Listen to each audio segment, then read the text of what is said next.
Nang lahat ng nangyayari ay may dahilan. This is it, Lord, the moment we've been waiting for. Sa pagkakataong ito, sa pagdaraos namin ng aming high school batch 73 reunion, bayaan mo ikaw ay aming pasalamatan. Salamat, O Diyos, at nagkaroon ng kaganapan ang reunion na ito. Matagal itong pinagplanuhan at pinaghandaan, at alam namin na ang patnubay at bendisyon mo ay iyong ipinagkaloob sa mga organizers upang maging maayos ang lahat. Salamat, O Diyos, dahil muli na naman kaming nagkasama-sama. Kami na ilang taon din nagkasama ng aming kabataan na puno ng sigla. Ang bawat isa ay naging bahagi ng aming buhay. Buhay na puno ng kulay at pag-asa. Kung paano ang kasiyahan namin ngayon ay maging kasiyahan ginawa nila saan man sila naroon. Pinadalangin din namin ang mga kabatchmates namin na naunang binawian na ng buhay. Nananalig kami na silang lahat ngayon ay maligaya na, nahihimlay at kapiling mo na sila sa iyong kaharian. Dinadalangin namin ang lahat ng may sakit at aming mga sakit na nararamdaman. Sa buhay namin ito, marami kaming nararanasan. Alam namin na hindi na kami bumabata, unti-unti nang bumibigay ang aming kabataan. Ano man ang aming karamdaman, naniniwala at nananalig kami sa iyong kapangyarihan dahil ikaw ang dakilang manggagamot.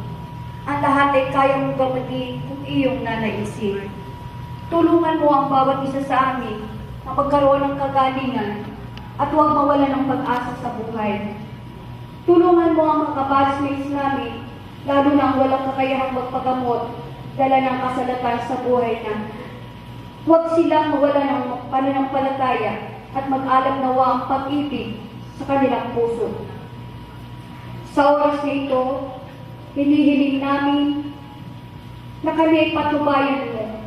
Magkaroon ng kasiyahan ang aming okasyon na ito. Tulungan mo kami na madama namin ang maalab na pagmamahal ng bawat isa. Saluhan mo kami sa aming okasyon ito. Bendisyonan mo rin ang mga pagkain na aming pagsasalu-saluhan.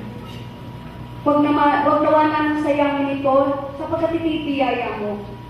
Sa aming pagkain, naway iti magbigay sa amin ng kalakasan sa aming katawan. Pagpalain mo rin ang lahat ng magaganap sa araw na ito, ang mga presentations, ang parlor games, ang raffle prizes, ang lahat na ito ay inalalamin namin sa pamamagitan ni Jesucristong aming Panginoon na nabubuhay at naghahari magpasawalang hanggan. Amen. Amen. Amen. Sa ngalan ng Ama, ng Anak at ng Espiritu Santo. Amen. Palakpakan po namin si Lord. Amen. So, this time we're going to give you a welcome remarks for one of the active presidents, none other, Tito Willie de la Paz. Okay, magandang gabi po sa inyong lahat. Magandang gabi po sa inyong lahat. Amen. First and foremost, I would like to thank each and every one.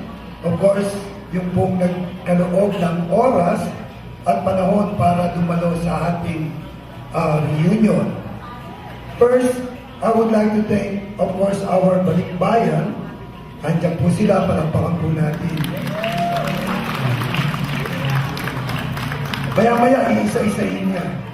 Secondly, of course, sa kabila po ng ating kaabalahan, ay nagbigay din tayo ng oras at panahon upang tumalo sa okasyon na ito.